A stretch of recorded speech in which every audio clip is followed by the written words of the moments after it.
बिस्मिल्लाहिर्रहमानिर्रहीम। अस्सलाम वालेकुम नाज़रीन, पाक दीन इस्लाम में आपको खुशामदीद कहा जाता है और आज मैं आपके साथ आमिर शमनी के सोने के बुत का वाक़या बयान करने वाली हूँ जिसने बोलना स्टार्ट कर दिया था। ये वाक़या ईमान अफरोज़ होने के साथ साथ सबक आमूज़ भी है, लिहाजा वीडियो को स्किप किए बगैर मुकम्मल देखिएगा ताकि इस वाक़या का मकसद आप लोगों तक आसानी से पहुँच सके।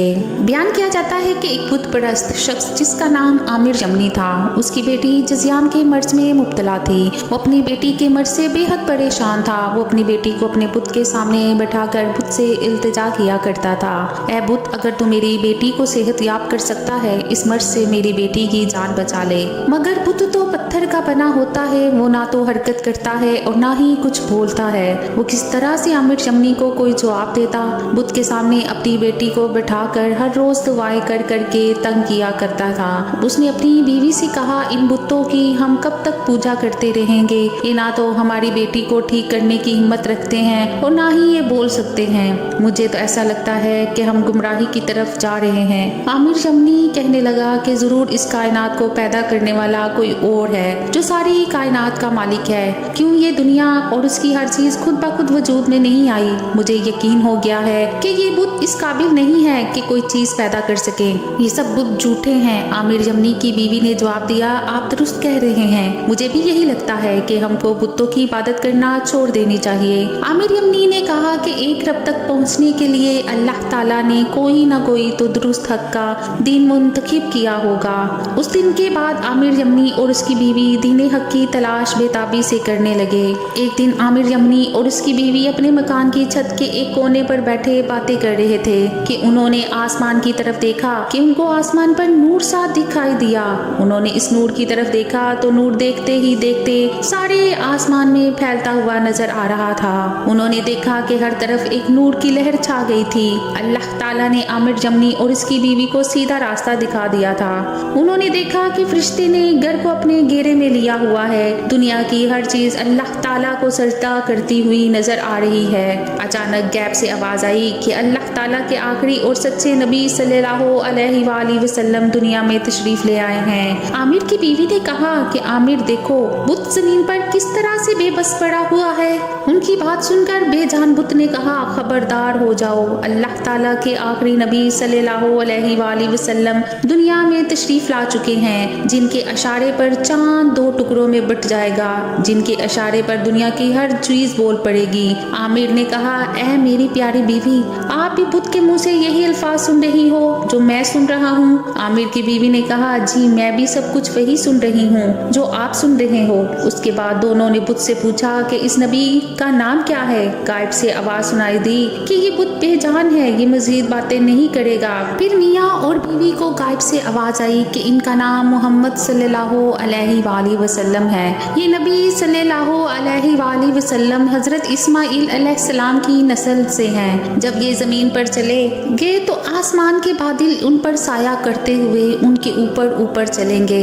आमिर शमनी और इसकी बीवी ये मंजर देख और सुन ही रहे थे कि उन्होंने देखा कि उनकी माजूर बेटी जो कमरे के अंदर लेटी हुई थी, वो अपने कदमों पर चलकर अपने माँ बाप के पास आ बैठी। अपनी बेटी को ठीक होते हुए देखकर वो बहुत ही हैरान हुए कि हमारी मजूर बेटी अचानक कैसे ठीक हो गई है।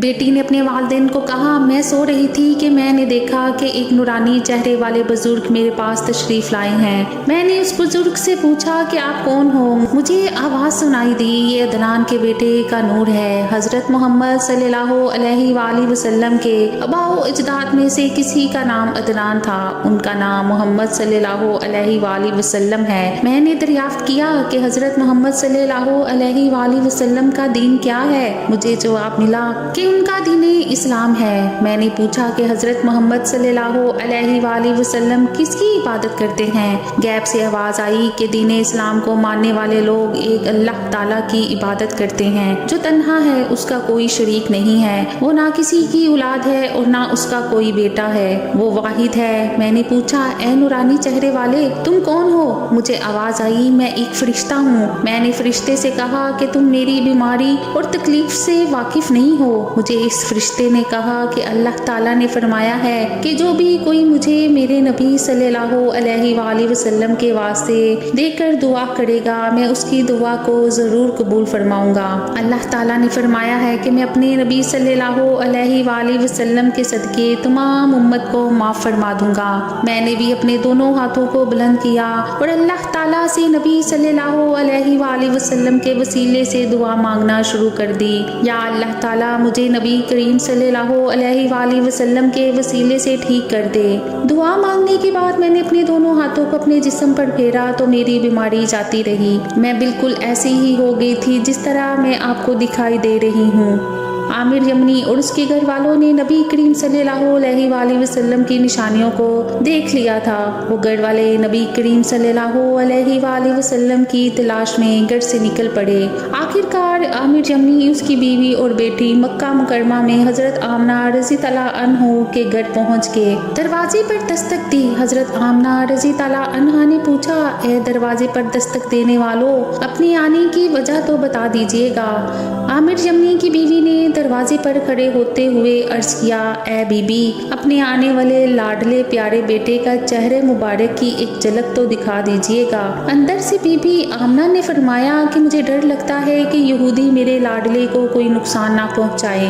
عامر اور اس کے گھر والوں نے یک زبان ہو کر جواب دیا کہ ہم نے اپنا مذہب اور باپ دادا کا وطن چھوڑ کر پیارے آقا محمد صلی اللہ علیہ وآلہ وسلم کا دیدار کرنے کے لیے آئے ہیں۔ ہم کو تو یہ بتایا گیا تھا کہ آقا دو جہان صلی اللہ علیہ وآلہ وسلم کے در سے کوئی خالی ہاتھ نہیں جائے گا۔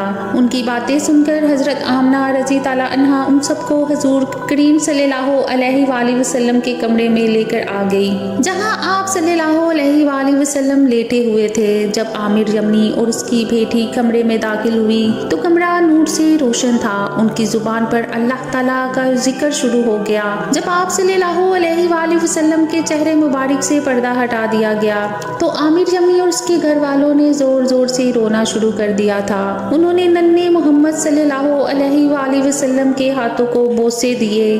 بی بی آمنہ رضی اللہ عنہا فرمانے لگی، اے دور سے آئے ہوئے مہمان، اب میرے لاڈلے بیٹے کے کمرے سے باہر آ جاؤ۔ ان کا دل نہیں کر رہا تھا، پھر بھی وہ آپ صلی اللہ علیہ وآلہ وسلم کے کمرے سے باہر آ گئے تھے۔ عامر یمنی نورانی چہرے کا عاشق بن گیا تھا۔ جب وہ گھر سے باہر آئے تو عامر یمنی بہت ہی بے چین ہو گیا تھا۔ عامر یمنی نے رو رو کر پکارا کہ مجھے آقا دو جہاں صلی اللہ علیہ وآلہ وسلم کا پھر سے دیدار کروایا جائے۔ جب اس کو دوبارہ نبی کریم صلی اللہ علیہ وآلہ وسلم کے کمرے میں داخل ہونے کی اجازت مل گئی تو وہ نبی کریم صلی اللہ علیہ وآلہ وسلم کے پاؤں مبارک میں گر پڑا اور وہاں ہی اس کی روح پرواز کر گئی۔ اللہ تعالیٰ ہمیں بھی حضور پاک صلی اللہ علیہ وآلہ وسلم کے دیدار کی توفیق عطا فرمائے، آمین یا رب العالمین۔ امید کرتی ہوں کہ آج کا واقعہ اچھا لگا ہوگا۔ مزید اچھے واقعات کے لیے میرے چینل کو سبسکرائب کرے، ویڈیو کو لائک کرے۔ اللہ نگہبان۔